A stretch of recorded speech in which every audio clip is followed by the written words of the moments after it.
Ain't you tired of that same old thing? There ain't no shame, cause everybody ain't gonna change. Moxie's looking to stop Le Champion. His cover's blown, can't fool us for too long.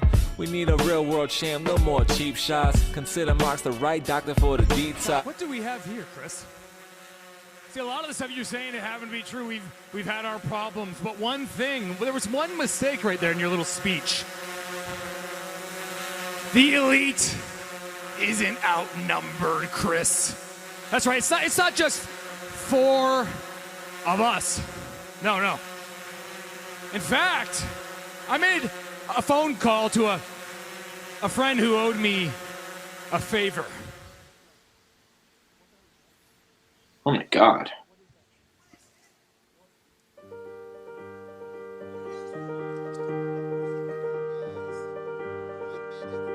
Oh my God. Whoa! Matt Hardy! Oh my God! Oh my God. We are back, All Elite family, to another exciting edition of the All Elite podcast. What a way to tonight, guys. We have Matt Hardy, of all people, finally making his AEW debut. We speculated it for a while, but we were really unsure, especially after we saw Brody Lee make his debut. It was really looking like Matt wasn't coming, but man, what a great way to end the show, right, guys? This was amazing. Matt Hardy is here. That's going to be an awesome replacement for Blood and Guts. Overall, I like the show a lot, and it made me totally. At first, I was really mad about Brody being the guy, or I was just unsurprised and bummed out. And when Matt Hardy showed up, anyways, it made me really excited, and it made me totally okay with Brody.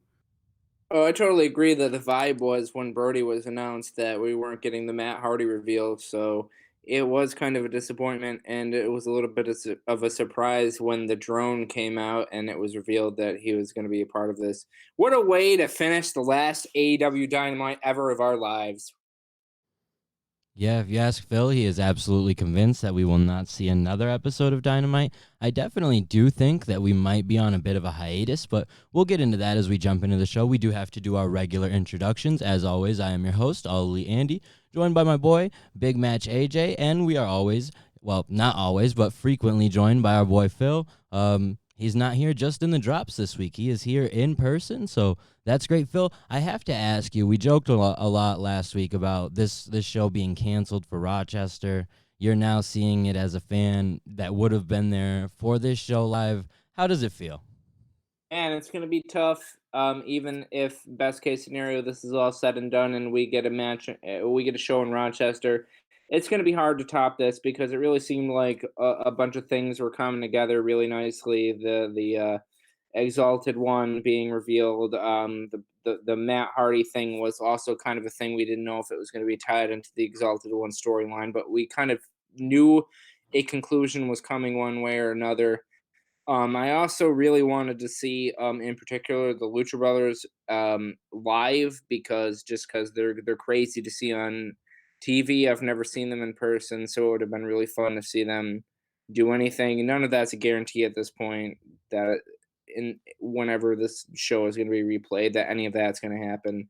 So yeah, it's just going to be hard to match the environment that this show would have brought if this had been a normal show. Yeah, this was definitely not a normal show. We open up with Cody cutting up a lengthy promo, just sort of addressing the situation a little bit, but also explaining the fact of how they're going to stick together and sort of trying to make it all tie into storyline while also being very realistic about what's going on. So you have to appreciate that for sure as a fan. But what a great promo and a great way to just open the show.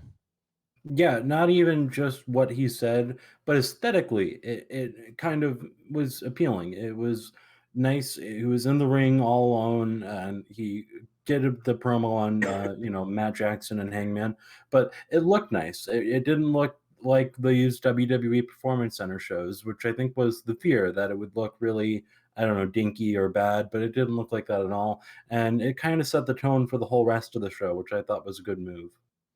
I thought it was a really good promo because a lot of people, when they just tune in every now and then, they kind of wonder why Cody is seen as such a big deal. But it feels like in these moments where he absolutely has to deliver, he definitely delivers. Mm-hmm. Wow, a subtle shot at Kira there. She doesn't take our boy Cody very seriously at all. Was she at least a little bit more impressed this week? And this was another segment where she missed the beginning of it. But it was definitely a tone setter for sure. You scumbag. But it was definitely a tone setter because it set the tone for the whole show, and it Mhm. didn't come off as hokey, or and I definitely appreciated that we just were gonna act like, oh, we're in the performance center, or we're here in Jacksonville with no fans, so we're just gonna play it off like it's all cool and normal, and we're not gonna give any Yeah. explanation of it. It was really well done. Yeah, it was a good way to start the show, and Cody is that guy, but I have to agree with Kira in some points as a person looking at it from an outside perspective. If you're not super familiar with what's going on, the way that Cody does tend to lose maybe a lot more than people might expect for someone who's treated as such a big deal, and the fact that he did lose that potential, any potential of becoming champion and things like that, it really does downgrade his status. So when you see him give a promo like this and it's delivered with such great, like, it was perfect. It was a perfect promo for what we had going on. And then we have we have Matt Jackson and Kenny Omega come out. We have Hangman come out for a little bit. Just the tone of everything, and we have Hangman then or Kenny, I'm sorry, then just transition everything and say, let's get this Dynamite started, basically, and Mhm. they do the pyro and everything. You felt the mood shift from that moment almost, where at first it wasn't the performance center feel like AJ said, but they obviously were just going for a very much realistic, this is straight cut to the truth kind of thing. And then from that moment went to the show, and I appreciated that as well, because it was nice to not just try and go into Dynamite and pretend nothing else is going on outside of the world. So they Yeah. addressed it and did it in a very good way while also incorporating it into their show. And I Mhm. felt like it was well done because, like you said, when they cut to that moment of, all right, let's get the show underway, and then the pyro went off and the graphics went off, it like it, for like a second, it made me forget about what was actually going on. Well, and So that's I think it was well done That's the thing in about that the whole sense. show is like you obviously knew there weren't fans in attendance. You knew that it was a different vibe, but still I genuinely forgot about everything else that was going on outside of professional wrestling, which I haven't been able to do watching basically anything else. Maybe a little bit when we were all watching Chikara earlier today, but honestly, but that had fans, that had the environment, that was Yeah. something we hadn't seen before as a group. So we were just watching some old stuff. This was totally different than that, and it still took me out of that whole real life feeling, which was that's what Cody had said, and they had talked about it all week about this. They were going to give people entertainment to sort of forget about what's going on, and I was like, that sounds great, but everything we've gotten from the other product hasn't been that. So I didn't know if they could do it, but they did. They definitely did. They hit the show out of the park hard, and it's something that we really needed, especially at a time like this, that they were able to do so well without the crowd, working around it, improvising with the wrestlers, making sure there was a noise. It was all super well done, and it gives me a lot of hope for AEW going forward if they do have shows. The one thing it makes me hope, and I really don't have a lot of feeling that they're going to, but I hope that they tape something for the Yeah, fans over the next couple weeks, just because they were able to produce something so good. So we keep that. You have that magic in a bottle. Try and utilize it as much as you can right now, tonight or tomorrow, even as much as you can, because who knows where we'll be at next week. And it really just looks yeah. like they're not looking toward next week. It looks like it Yeah. might not be a next week. But well, again, we'll get to that point in a minute. We also open up the show. We have Jim Ross, Taz, and Excalibur on commentary. So we thought Tony Schiavone wasn't going to be there, but it turns out he's just doing interviews. They do a short Death Triangle video package, and then we have Tony interviewing MJF. MJF says he's not here to wrestle. He's just here to basically be a member of the crowd. They didn't say this straight on, but that's what it became. What did you guys think Yeah. of that? That was well done. Really smart, really smart.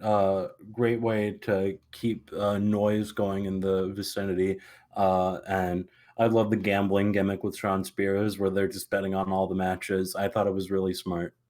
I thought it was really good because it gave that smart element of the crowd. Like, instead of just generic cheers and boos when you're expected to, you had him kind of like interjecting little comments throughout the show. Yeah, I can't give you a real specific, but he would really he would say some random shit every now and then, and you just kind of laugh at it because he knew who was saying it and where it was coming from. He was It, just it so was entertaining.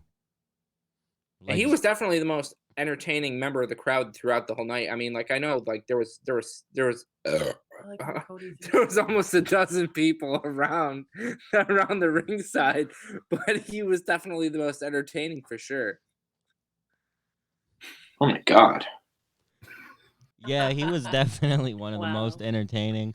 MJF definitely he stole the show in a sense for the people in the crowd, and really, the crowd is what has helped AEW all along. And interestingly enough, the wrestler oriented crowd, they did that again. I mean, you can't deny it. The fact like the crowd was still a major element to this show, the way it always has been with AEW. So they did a good job here, and my assumption is that they just don't feel like they'll be able to do this again, whatever the circumstances are. If they think that new laws or new rules are being put in place, that they won't be able to do something like this. So this is a one and done type of thing. But nonetheless, like this was a great job with what they did, and so if it was only 1 week, they did it. They hit it right out of the park, and they did it straight from the get go. We had MJF in the crowd throughout the whole show. We have Orange Cassidy join the commentary team, and this is the setup, the Lucha Brothers taking on the Best Friends. This match was pretty good. A really, like Phil's talking about wanting to see the Lucha Brothers live. This what they gave to essentially no one but their friends. Nobody was solid. So imagine what they would have given to a jam-packed Rochester crowd. Yeah, this was fantastic. We were talking about it on Monday, how this match would definitely deliver, and I think they lived up to our expectations of that, because we were talking about, Phil, how these guys can put on a pure wrestling match, and they don't really need a whole lot of storyline or anything behind it, and they have a storyline going for them already. So this was fantastic to me. I thought they all did a great job, and they wrestled a while. It was like a 14-minute match, and they really went at it, and I thought the finish was good. I thought Orange Cassidy on commentary was the best way to utilize him. I thought that was really clever. Did he even say anything? No, he fell asleep. That's great. He fell asleep during the match. That was the gimmick, and that was fun. Like it was fun to have him as someone to cut to. The crowd did a great job in this one too. Like it was fun in everything that they did in this. Like it was a longer match, so I was kind of surprised in that way. But it was a good match, and it was a solid match between two really solid teams. Me and AJ were talking about this on the episode on Monday, that these two teams can really just deliver at any point in time. So I wasn't surprised to see this be a very entertaining match. But they continued to have pretty entertaining matches throughout the night. They followed this up with a women's four-way. We have Hikaru Shida picking up the win over Penelope Ford, Rio, and Chris Statlander. This one wasn't as long, about 6 minutes. Hikaru picking up the win. I liked that. Overall, this match didn't do anything that really bothered me. AJ mentioned a couple botches that took him out of it, though.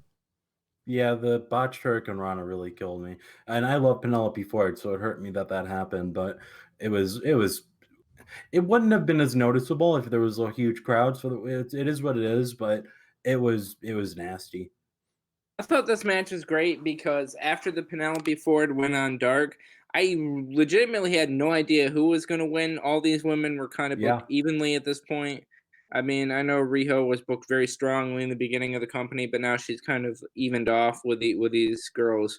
So I didn't know who was going to win. It made sense that Hikaru Shida won. I like her most of the four women that was there. I felt like also, in addition to me liking her the most, it made the most sense that she won. But going into it, I didn't know who was going to win, so whatever botches happened during the match, I didn't really notice them because I was more interested to see who was actually going to win this match. Yeah, this was a fun one, and like Phil said, I didn't necessarily have a straight pick on who was going to win because luckily they've built all these women up to a point where they're about level.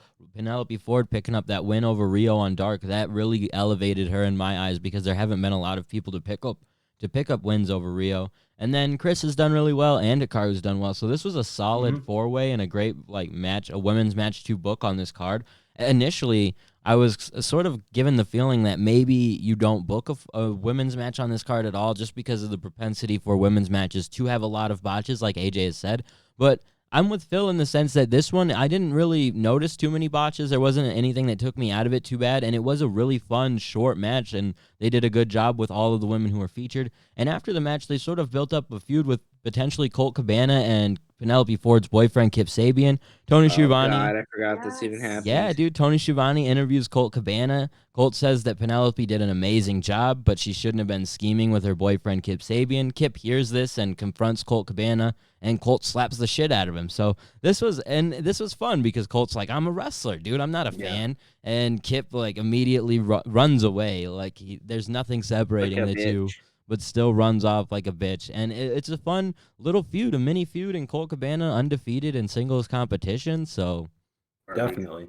I like this a lot. I thought it was really quick, really easy, and you don't have to build up a huge feud to have a small feud be interesting with a good match, which is what these guys can definitely deliver. And it's funny how in this short little segment they definitely built up this this small feud in a better way than they kind of did with that Janela and Kip feud. And that's just to say that I don't think Kip and Janela had that type of chemistry that you really want to see in a feud, so that it just wasn't going to work anyway. But Colt worked so well with Kip that they definitely set up something that's going to be a decent little mini feud. Like nothing that's major, but something to keep your eye on whenever we get back to things. Yeah, definitely. That's a great point.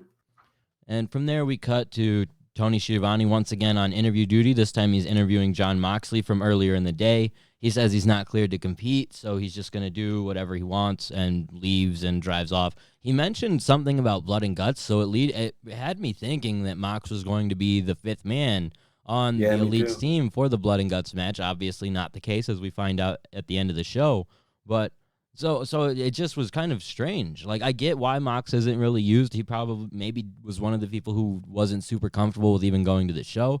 That was something that was mentioned before, so who knows?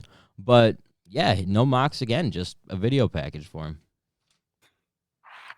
Yeah, it was interesting because there really wasn't much here. They didn't like last week they had the interview with Jim Ross, and there really wasn't a lot in that interview either. It was just kind of the same thing that he did this week, but a lot quicker. And it's kind of interesting that it feels like Mox, who is the champion, doesn't have a lot going for him because of this blood and guts match kind of overshadowing his feud with Chris Jericho right now. Yeah, I feel like it would play off on screen a lot smoother if all the shit wasn't happening. Because you can get away with 2-3 weeks not really telling the story of the world champion because he's the world champion. He doesn't really need to establish himself or like gain star power through victories or anything like that. Like he'll show up on TV and he'll still have that same amount of draw than he does, 3 weeks ago when he got beat up. But the fact that he might be off TV for, an extended period of time, it is kind of weird.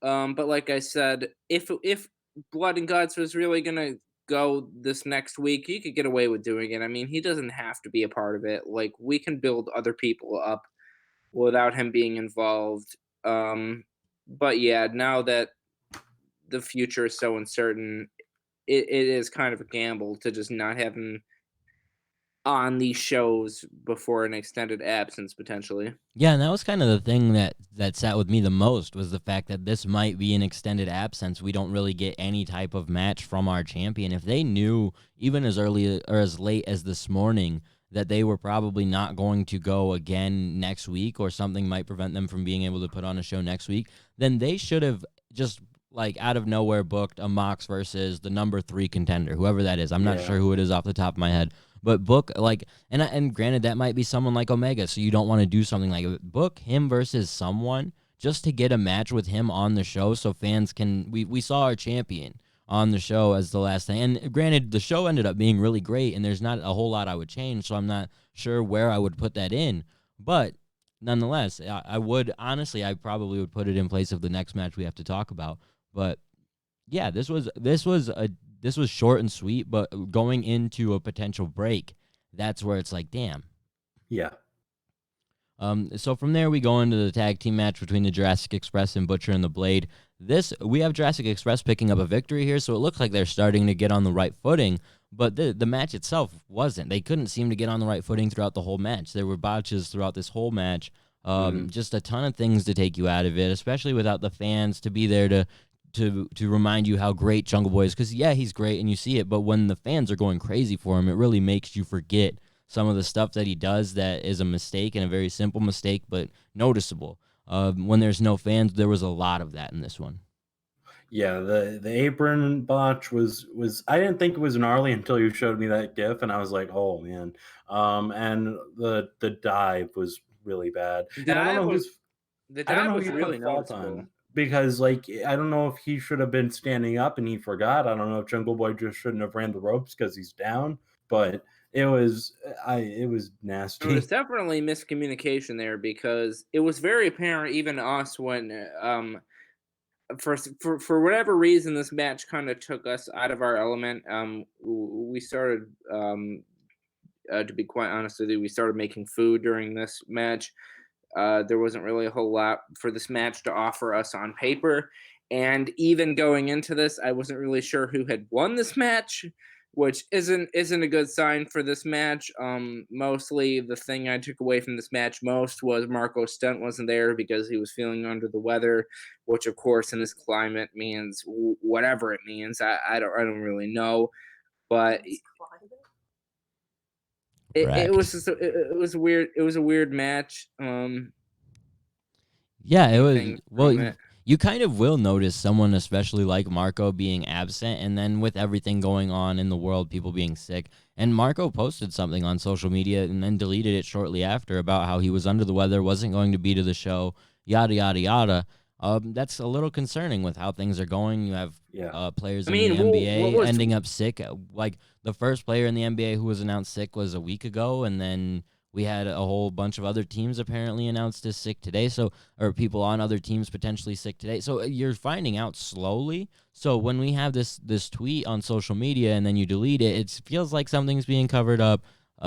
There's just a lot to it that with everything that's going on, it just sucks. So yeah, Marco was being absent was noticeable too, and he would have been good in this environment where you could easily have MJF picking on him, screwing with him the whole match, that type of thing. But yeah, just the match itself, it felt really just funky, especially in a show that was really otherwise very good. And with the Jurassic Express, I generally expect it to be a little bit better. I look at Yeah. Luchasaurus a little bit differently ever since he's come back from his Okay. injury. This is my biggest point that I was going to bring home is without the fans and a fan reaction, I feel like the person that is exposed the most is Luchasaurus because Mhm. every week I kind of see a little bit more like, oh, maybe he's not as good as I thought he was. And it just brings me back to that period of time where he got injured and they were really, really hot. They were like the hottest tag team in the Yeah. whole company, and how that was missed, and it might not ever come back just because now that I take a more critical look at Luchasaurus and the tag team in general, it just seems way different from that brief moment in whatever month that was, October, November, whenever they were super hot, the hottest act on the tag team circuit. Yeah, it's almost to a point Different where vibe. Luchasaurus just needs to either change up his move set or something because some of the moves Man, that he does and you just The hokey karate kicks, man. just Yeah. see him they not really suck connect. ass.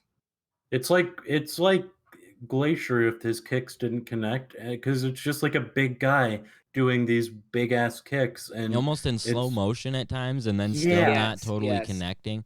So and that's essentially where the exposure of Luchasaurus comes from because if he was just being a big guy and not trying to be a big karate guy, you would come off as 100% better and Yeah, he you has don't have to do crazy karate flashy moves to be a good entertaining talent. He's got the size. He's got like enough in-ring charisma to where he can get by doing scoop Yeah. slams, big boots, and all that hot shit. You don't really need to fancy it up with Totally karate agree. kicks that you don't know how to do. he's a Like it's evident he doesn't know how to do them. Well, and it's like they're very much, like you said, flashy. He's going to be flashy, but you have a partner, or actually two partners, who do a lot of flashy moves, a lot of like Yeah, you don't flamboyant have things. to be that guy. Yeah, exactly. You don't have to be that guy, and it just becomes more and more apparent every week. And it was very much the one thing that was blatantly obvious coming out of this show was this match just stood out as the one that there were a lot of things, and I can't really even blame just Jurassic Express because the one apron spot AJ was talking about was done by the Butcher and the Blade, and those two couldn't seem to be Yeah. a cohesive unit to save their lives. They tried to twice, and just it looked like shit. So Poo-poo. so all four guys kind of in a way came up a little bit flat, and the two guys, the faces, couldn't get that baby face heat that they normally get that really makes you forget about everything else. So by the time it was said and done, it wasn't the worst match. It was probably the worst match on the card, so I can't say It was. but it wasn't. was, It for just sure. wasn't the and just with no fans, it definitely stood out as not the best. So after Yeah, that, that's what hurt it. It's not even to say that it was a bad match, but it was definitely the worst match tonight. yeah, and Yeah. it stood out as that much. So from there, we get the Dark Order finally coming out to reveal the Exalted One. Evil Uno says the Exalted One is near. They get into a big old spiel for a minute. Finally, Christopher Daniels comes out, and then him and Kaz are talking about how there's no Exalted One, da-da-da-da-da. And we get a video package after this, and for a couple minutes, he said the Exalted One is saying some stuff, and he reveals himself to be none other than Brody Lee. This sat really weird in everyone's mind and what was going on, because a lot of people wanted it to be Matt, and it's probably better that it's not Matt in the grand scheme of things, but boy, it sat weird. Yeah, there was a few issues here. The main one is that it's not in Rochester. The second one is that there is no crowd, and the third one, that's the main ones. But it's weird, like you said. When I saw it, I was upset. I wasn't even surprised or taken back because at that point I was pretty sure it was Brody. But I was just like, damn, this is not what it should be. And if anything was hurt by there not being a crowd, it was this, because if it was in Rochester, he would have gotten a huge pop, and that would have been pretty cool. Which that's what hurts. But after we did get Matt Hardy, I started thinking about this more and more, and I started thinking about how, you know what, he was in the Age of the Fall, and he was a brooding, scary heater, and he was in the Wyatt family, and he was a brooding, scary heater. And it kind of makes sense that in this tag team of jobbers who are misfits and people who don't fit in, that he is the brooding, scary leader, because he doesn't need to be the heater. He can be something better than that. And I kind of like that. I kind of like him in this role. I think he can do well. I thought the video package promo was pretty good. So I'm actually kind of okay with this. I think it has a lot of potential to be something good. I absolutely agree with what you said, AJ, that going back on it and thinking of it now after seeing the end of the show, it was a lot better than my initial reaction to it, because, again, my initial reaction to it was Matt Hardy isn't going to show up after all. It was all a big tease, and this is the big payoff. And without a crowd, it doesn't really seem like it's not as exciting as you would like it to be. Trying to explain the whole Brody Lee thing to somebody who isn't really an established fan in wrestling, as opposed to a Matt Hardy. I Mhm. mean, you've heard of Matt Hardy before, for sure. With Brody Lee, it's just kind of like hey, it's another guy that's Yeah. showing up. Can you explain this to me? No, they're not. Yeah, so that was, I don't know, the whole Brody Lee thing and all of that. I don't know. I had Had another- it been in Rochester, like AJ says, I think that it would have gotten over really well. But if you do it anywhere Agreed. else before, I think it would have just been shit all over, because it's Yeah. not Matt. So the fact that it was with no crowd, I felt was kind of like an even draw, like a nice split, like Mhm. because they were obviously pushing it out till Rochester, because that's where Brody would get the big pop. And even then, I think people might be a little bit like, "Yo, this isn't totally what I signed up for." Yeah. So I don't know how that would have how the reaction would have been with a crowd. So where AJ says that it suffered the most without a crowd, I think that it just kind of felt fine. They, especially doing it with a video package and then having him take out Daniels, and Daniels is a great person for Brody to face first off. If that's his first feud, and it looks like that's what it'll be. And the only thing that I have to say is they have to win. They have to be consistently put Yeah. over. And Yes. you spent this much time, literally since the beginning of AEW, so 6 months, building up this feud and not even a feud, but building up this reveal. You have to Yes. then put everything into him. Yeah, you'd like to see Brody in the top 5 rankings, since he's going to be the established single star of this group. Mm-hmm. Definitely. You know what I mean? Also, it was interesting. Me and AJ were talking earlier today, and he said that Brody was going to be the exalted one, and I was very skeptical about it because my main reasoning was, he's been around the wrestling industry for a long time. You haven't really cut him. You haven't really heard him cut many promos. Um, Yeah. I figured the figurehead of this group would be somebody who would cut really great promos. So I was really against the idea of him being the exalted one just because he doesn't have that kind of history. And AJ argued, you don't know what he could really bring to the table. And my argument was, well, if he was good at promos, we would kind of know it by now, just because of how much history he has. It's not like he's a new guy. I mean, he's been around the industry for a very, very long time, and you don't really know him as a promo guy. That But he was my main delivered. concern of it, but I mean, I'm very open to wherever this can go. I mean, it's not like the little promo he cut tonight was bad or anything. No, it was I pretty just well done for what it was and what it was Yeah. supposed to be, and the tone of I voice and mean, everything. Like it felt like essentially what I would assume, like what they were going for, and it felt yeah, I it think for was me good. it was just because I was thinking Matt Hardy was going to be the reveal, and Yeah. he's on a whole different level of charisma. You know what I mean? With like the interviews and being able to string along Mhm. a The thing about it, storyline. the thing about it is, though, I mean, at the end of the day, the Matt Hardy being paired with these guys who have just lost a bunch didn't totally make a whole lot of sense. Yeah, I Even agree with that even in too. terms of the broken character and the broken storyline, like it didn't make a whole lot of sense. So I mean, it could have made sense in a weird like forced two worlds together type of thing. But this is fine, and I like Phil was saying, I don't know Brody to be a very big promo guy, and it's not to say that he delivered the world's greatest promo, but it was good, and they sort of, at least what people are saying, hinted into the idea of the Sister Abigail gimmick too, and like sort of trying to tie in his old story with what he's got going on now. I don't know how that'll come across, but it's an interesting thing to give a shot, to not pretend that that whole other world doesn't exist whatsoever. So Yeah, it's going to be interesting. I hope they don't play into that a lot, though. it all depends on how they do it. I mean, I don't obviously want him to be praying to Sister Abigail by any means, but if you reference it a little bit and just that, like you're continuing a story arc for him, then that's fine. It's fucked up because with the Dark Order, we've had to consistently say we'll have to wait and see where this goes. But Brody's someone I've always been a huge fan of, so I'm down to Yeah. give this more time. Hmm. After that, we get another interview segment. We have Tony Schiavone interviewing Lance Archer and Jake Roberts. It was mostly Jake Roberts doing all the talking once again. This one, I didn't really get a whole lot out of this just because Jake Roberts, like his promos are fine, but it just doesn't do a whole lot for me the same way it does for everyone else. And when you don't have that aura of the audience being like, oh, fuck, it's Jake Roberts, it kind of just looks like an old man cutting a promo. I mean, I don't know. I liked the promo. I thought it was good. I think I Jake Roberts thought is just great on the mic. Yeah, I thought this promo made Jake Roberts look like a bad motherfucker, and he'll fight anybody, no matter how younger they are than him. Like, if he has a problem with somebody, he doesn't need Lance Archer. He'll just go fight you himself. He's just that much of a bad motherfucker. He's an Hmm. old man. Not in He's this a crazy climate. old man.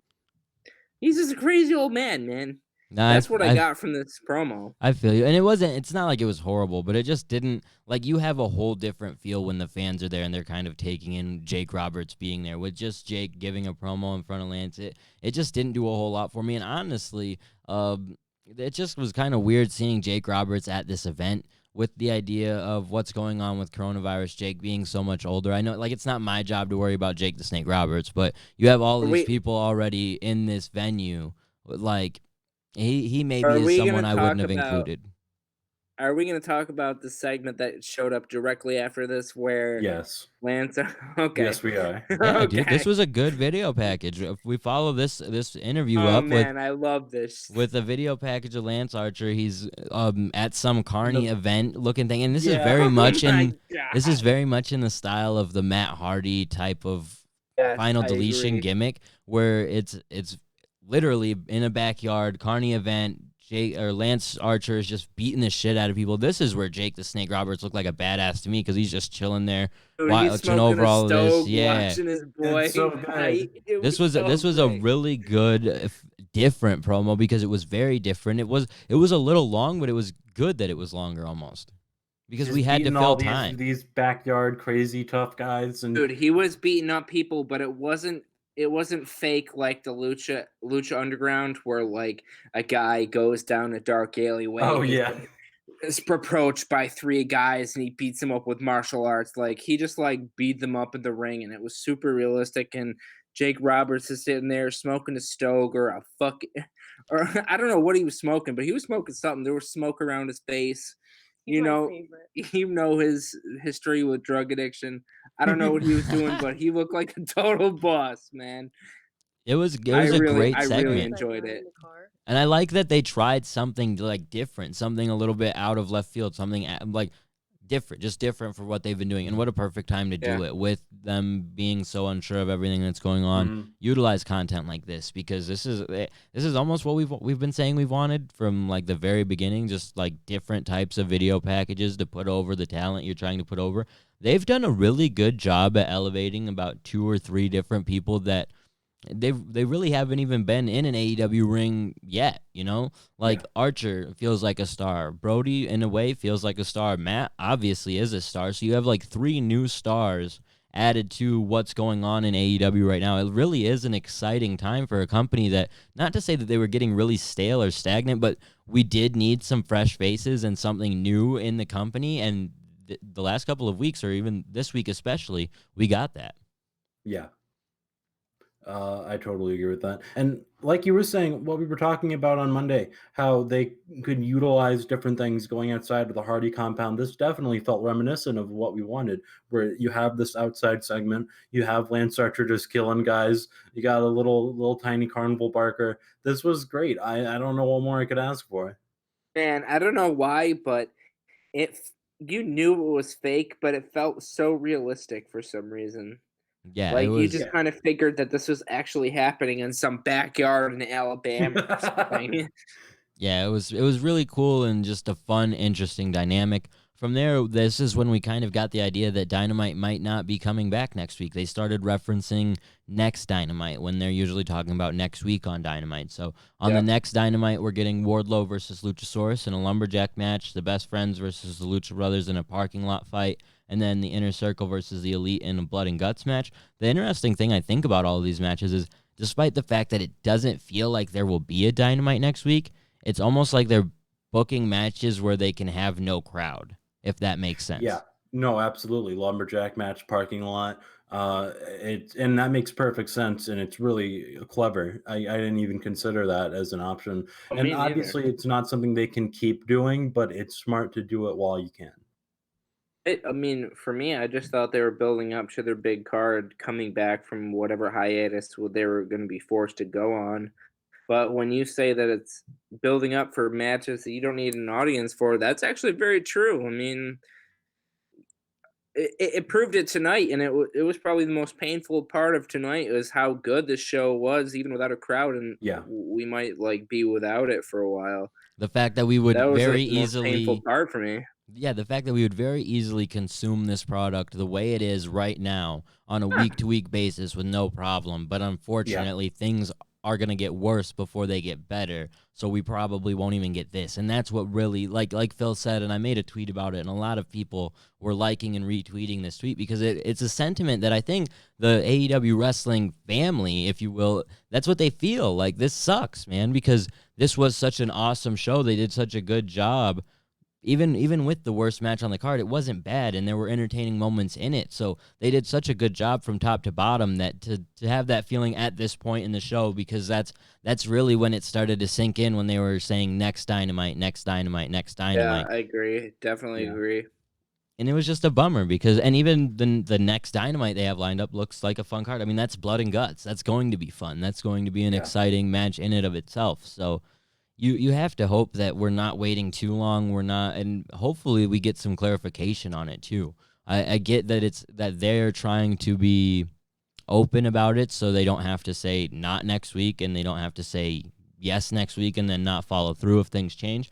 But this is like, it just drives me nuts that they're not going to tape anything, that they're not going to just see that this was good, and that you can tape this and put it on next week. And you don't really have to worry too hard about spoilers, I don't feel like. Like, you don't have a crowd. You have your contracted superstars. Yeah, I mean, you do have people who work for TNT or whatever filming it, so there are people who could leak what happens, but there are contracts and stuff where you can prevent that. So it just, to me, it feels like, yeah, you don't want to tape something if you do have fans in attendance because they can spoil it. If you don't have to have fans in attendance, why are you worried? Yeah, exactly. I And feel like like you there's a said, they can definitely deliver a good product. That's what they proved tonight. And with that said, you don't have to worry about, man, we don't have a crowd, we can't tape these shows, it's going to suck. This was the show that proved that that's not going to be the case. Yeah, they did a great job here, and who knows? Hopefully, we will have Dynamite next week. That's definitely coming off of this show. I have that feeling like it was the same feeling I get almost every Wednesday, especially the early Wednesdays on Dynamite, where it was 7:45. The show is almost over, and I'm like, damn, this is crazy. Like, there's 15 minutes left. I can't believe I spent an hour and 45 minutes just watching this. It doesn't feel like Yeah. it. Like, it went by so fast, and now.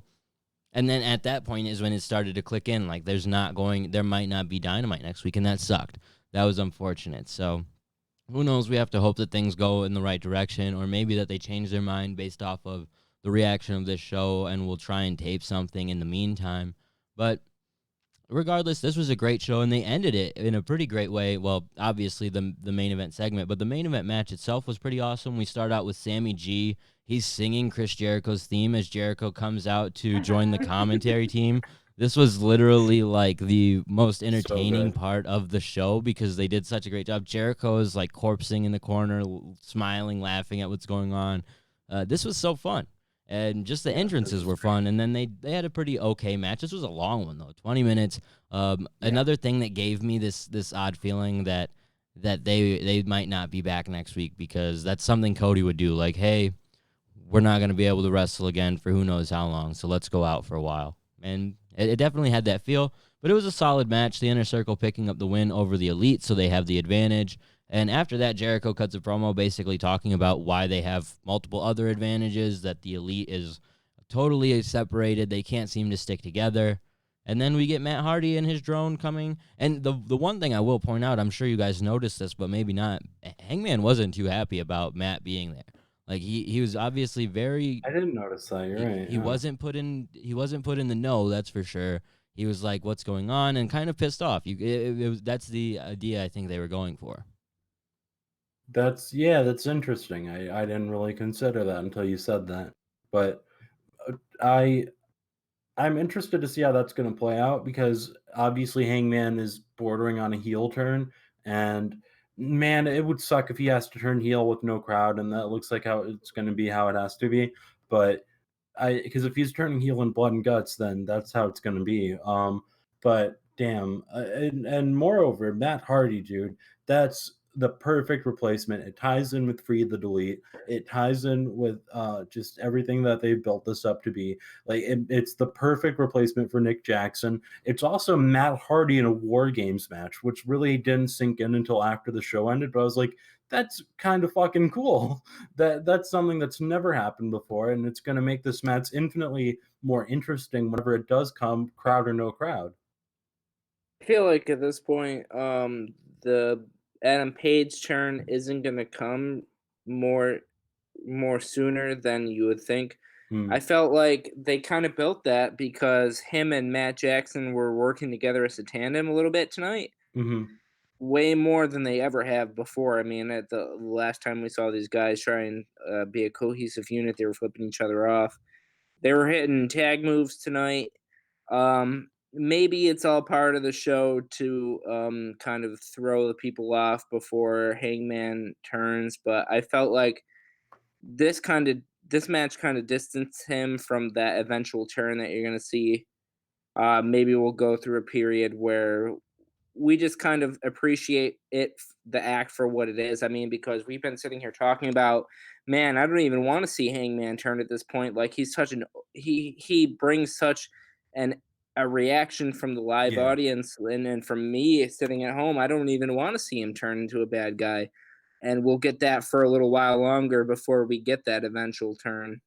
Yeah, and I think that if anything, they were kind of building, like Phil said, they were definitely doing a lot of tag team maneuvers, him and Matt working together throughout this match. And it wasn't super evident to me until at one point they were like going for the Meltzer driver or something, and it got Yeah, stopped. man, they were doing a lot of shit And together. you were like, damn, they're going for essentially a tag finish as a unit when they're not supposed to be a unit. But it Very true. stood out to me that Hangman was like, what is going on? I don't understand. Then kind of just being annoyed. And it gives me the idea that Hangman's going to be like, I felt like I was falling back into that elite shit with you guys again. I felt like a part of it. But by the time the show was over, I remembered how you guys don't clue me in on anything important, or I'm not an important enough person. You bring in Matt Hardy, someone even bigger. So I think that it's leading into something like that, and I could be totally wrong, but I guarantee you if you go back and check it out, Hangman it's not a happy thing for Hangman as opposed to everyone else that's watching, and that's cool. It's interesting.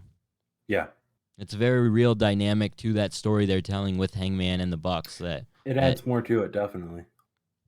especially with like in maybe WWE or even Ring of Honor or other companies, you might get that reveal and everyone on that group is like, yeah, fuck yeah, we got Matt Hardy. But it's the realistic aspect of Hangman being like, you guys don't clue me in on shit. Like, and you have all these histories with everyone else that you're much better friends with. Like, so it's cool. I like it. And what a great, like, because we were just talking about how the previous segment kind of had us all down in the dumps. Like, man, I'm bummed out about AEW, and I think that's what kind of took me out of this match. It wasn't a bad match. It was just a little bit longer, and I was just bummed out about what it was clicking in my head that it took me out of the match.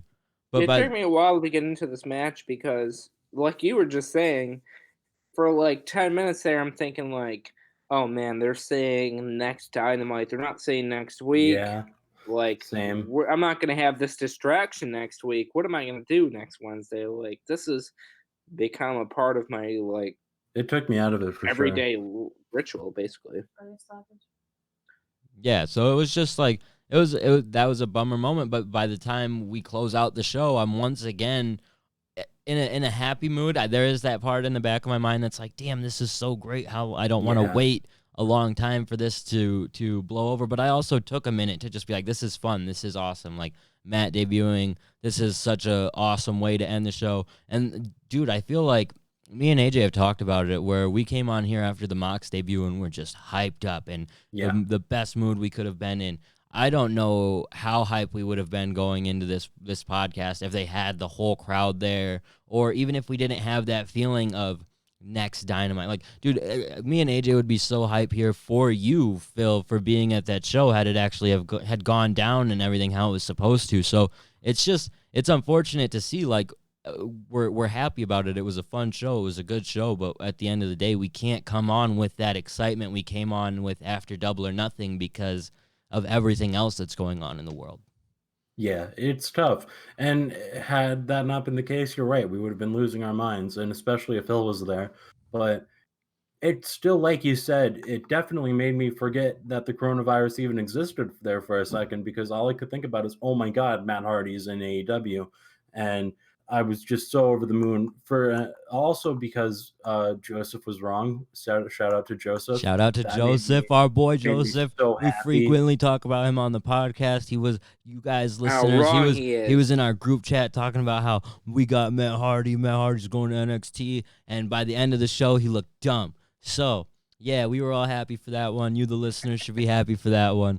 But dude, like, it was a good show, and if there is a break, the one thing I can say is going into the return is going to have so much hype from us and everyone else, just the anticipation for it. But man, I hope there's no break. Yeah, same. That's what hurts the most is how good the show was without a crowd. And now we're expecting the break, and they're really it's selfish of me to say, but I really don't think there should be one. I mean, we got through this one and we're all okay, right? Like, we can just keep going like nothing's going wrong, right? Like, we don't need Marco Stunt. Even if he's sick, who cares about him? Nobody's gonna miss him. Who cares?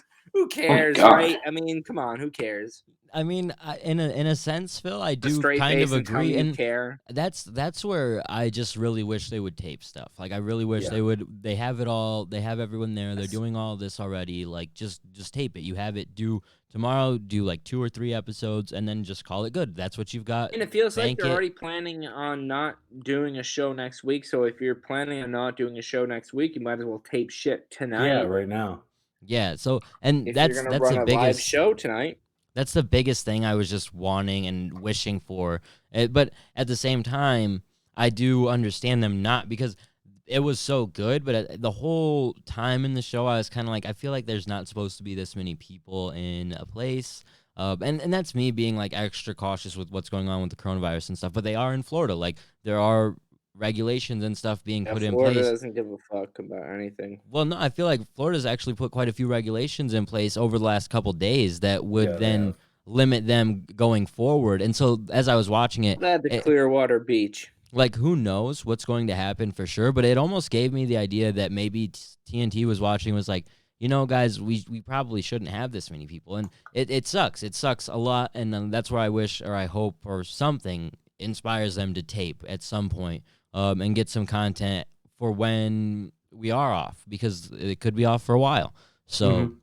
it's something we're going to have to wait and see. We will have a podcast for sure on Monday to address whatever is going on. Hopefully we will have some answers by then.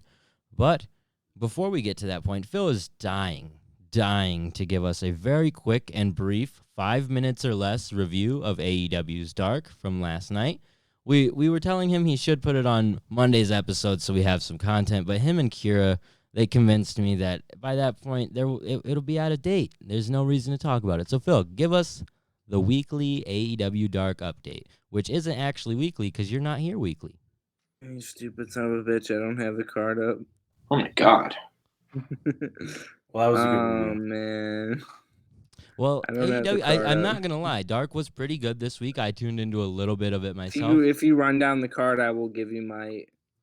I'll give you my opinions on it. I'll give 'cause you I the did card, watch it. man. It was a good show. It Okay. was solid. We have Colt Cabana opening it up with Peter Avalon. Very short Okay, match, all right, about 6 minutes. This had a must see moment. Peter Avalon and Colt Cabana. All right, on the surface, it was a trash match. You know, you don't have to watch it. You really don't. Oh But my god. it had a must see moment because the librarians, Leva Bates and Peter Avalon, had a very romantic moment. They were gonna make where- out, brother. Yeah, they had a little tug and pull. They had Colt Cabana and Peter Avalon were for some reason playing a tug of war on Leva Bates like it was medieval torture. They were dragging this bitch, pulling apart Oh my on god. the apron, and Peter Avalon rescued her, and she looked into his eyes in a very romantic way. There's no way you could misconstrue this. There's no way that you could misinterpret this. This was a Well, they've been romantic supposed to be in angle. love forever, so yes, this makes sense. From there, we okay. have a tag team match with Jack Evans and Angelico, TH2, taking on Brandon Cutler and Michael Nakazawa. This was fun. This was a decent little match. Brandon Cutler continues I to like look a this. little bit better, despite always losing. So that's going to be tough to overcome if they ever want to push him. He has a horrible record, but a great attire. I was happy Man. the Hybrid 2 won. I was happy the Hybrid 2 won. I was happy that Brandon Cutler again got to showcase his talents on the hot tag. He got his shit in. He looked pretty good. He's going to make for a very entertaining match against Peter Avalon in the battle of the unwinnables. They cannot win a match to save their lives, so eventually they will have to face off. One of them will eventually win. It will be Brandon Cutler because he looks way more impressive. He might actually have a little bit of talent, you know. He does, man. And like thinking about it, I wouldn't mind seeing him. And I think they've tried this pairing already, but pair him with Sean Spears. Spears needs a partner. Oh, dude, turn him and do you remember that episode where I came on the podcast very drunk and I gave you the rundown of Dark, where he and Sean Spears tagged together and they did a whole storyline where Sean Spears tried to walk out on him and Brandon Cutler was doing the hot tag, and he decided that he was going to come back a little bit. He came halfway down the ramp, and then Cutler started getting beat up a little bit because it was 2-on-1, and he walked away. It was very entertaining. I believe it because I saw it. I buy it. And No, if that's the direction they're going in, I'm down for it. I don't remember that because I like the listeners tune out of the Dark review. But let's continue on. We have Penelope Ford taking on Rio. This was fun, and this had people talking because we have Penelope Ford picking up a surprising victory. That's a must-see moment on Dark if we've ever had one, really. This I agree, immediately it's a must-see elevated moment. Penelope. And it was good. It was a solid agree, match. it's a They didn't must-see look moment. bad at all, which it makes sense in Dark. You can cut out any botches or whatever, but and it's a match with Rio, but they looked great. It was a good match. I'm gonna complain about it because I'm just pessimistic. I always complain about stuff. If Penelope Ford was gonna get a win over the former women's champion, the first ever women's champion in the whole entire company, it should come on televised, on a televised event. At the same time, if Penelope is going to beat Rio, she should not eat the pin in the Fatal 4-Way showcase where every competitor is on the line on this week's episode where she ate the pin over Hikaru Shida, who got the victory. That confused me because we built up Penelope as a big deal being the former women's champion, and then she kind of didn't do anything on actual TV. Kind of confusing to me. Yeah, it definitely didn't look great in terms of that because it felt like they were elevating her, and at the very least, she probably shouldn't have been the one to take that pin in that Fatal 4-Way, but and she didn't get a whole lot of time to showcase herself either. I think she was one of the ones involved in that botch AJ was talking about, so if nothing else, she didn't really get to showcase much at all and really came off looking worse than she should have, especially after this solid match on Dark, so it is unfortunate. Agreed. And I don't know how big of an impact it is, especially in a Fatal 4-Way, if it's necessarily something casual fans look at really heavily, or if it's just something you and I and AJ and like really diehard fans take a look at like, oh, she's the one who lost, or maybe it's like everybody lost. So I don't know, but I do agree that she probably shouldn't have been the one to eat the pin. If anything, let Rio eat the pin. I mean, even Statlander isn't doing much. Riho has already gotten a few. She's not doing very well in this new calendar year. Well, she's like only 3-3. lost 2, and she can easily take that Kenny Omega storyline essentially that he did and do the same thing where she goes on a losing streak. She's so small, like man, that she can Don't be like someone that loses quite a bit after being the champion already and having a solid run. That I think they could do that, but nonetheless, she didn't. Penelope is the one who ended up taking the pin there. But she had a solid showing on Dark. And then we close out Dark with a match with Christopher Daniels and Stu Grayson. This was to sort of set up the whole Dark Order thing that we had going on Dynamite this week, which is funny because he was supposed to have a match with Evil Uno. I don't know if that's going to Yeah. happen. They definitely who didn't cares talk about about it. that? So I guess Who that's cares not. about that? Stu Grayson looks like he acts like he's a tiny little hoss. That's what Stu Grayson does, and I love it. yeah, and Stu looked fine. It was a good little way to end Dark and just nothing too incredible. Was there any must-see moments in this, Phil? No. Dang, rough. The Fallen Because Angel of the and Stu Grayson. storyline purposes, for storyline purposes, it was a must-see moment. If you hadn't watched Dynamite immediately, 24 hours after the fact, it was entertaining. Just the match alone was entertaining because you knew kind of a storyline was going to be advanced a little bit there. But I mean, in terms of match quality, in-ring storytelling, it wasn't really something you had to tune in to see. Well, and the thing I'll add is the whole Christopher Daniels thing, like, they didn't play into it well enough. I don't think that the way it all has come off with him having this issue with the Dark Order has all kind of felt weird. It's never really felt like an actual, like, hatred or anything. It's just kind of almost felt like him being like, yo, you guys suck and you don't know it. Yeah. And whereas it could have come off as a different way if they had more so built up this idea he might be it, and they're trying to con in SCU to thinking it, and he actually has a reason to be mad because I don't really even know what his beef with them is outside of the fact that they tried to recruit him and he just didn't want to join. So it's a little bit weird and just not a hugely great storyline. But hey, they also didn't really do anything with Jimmy Jacobs and Luther, or not Jimmy Jacobs, Luther and Jimmy Havoc. Jacobs. Jimmy Jacobs Man, would be an that's a name upgrade. from the past, What an brother. upgrade. But Wow, yeah, what's that the last basically thing Jimmy Jacobs ever did? that cover. He's Hey, on Impact. yeah, he's on Impact, dude. He's doing stuff. He's Okay. working. But that Okay. basically covers everything we have for this week's episode. We will cover the ratings on Monday's episode and hopefully give you an update on whatever's going on with Dynamite itself. We'll give you an update on what we're going to do with the podcast if Dynamite goes off the air. We'll have to come up with something. But nonetheless, stay safe, stay washing your hands, do all that happy horse shit. Phil, you want to plug your social media that no one ever follows? My social media is at ageofthefall.com. ageofthefall.com. Sounds good. And AJ. .com. You can follow me on Twitter at BigMatchAJ, and you can follow me on Instagram at AJTheFitzy. And as always, you can follow the podcast on Twitter at All Elite Podcast. You can check us out on Instagram at All Elite Everything, and we're on Facebook at Facebook.com/AllElitePod. And you can give me a follow on Twitter at All Elite Andy. Until next time, thank you guys for tuning in. See ya. Bye. Ain't you tired of that same old thing? There ain't no shame, cause everybody ain't gonna change. Moxie's looking to stop, let champion. This cover's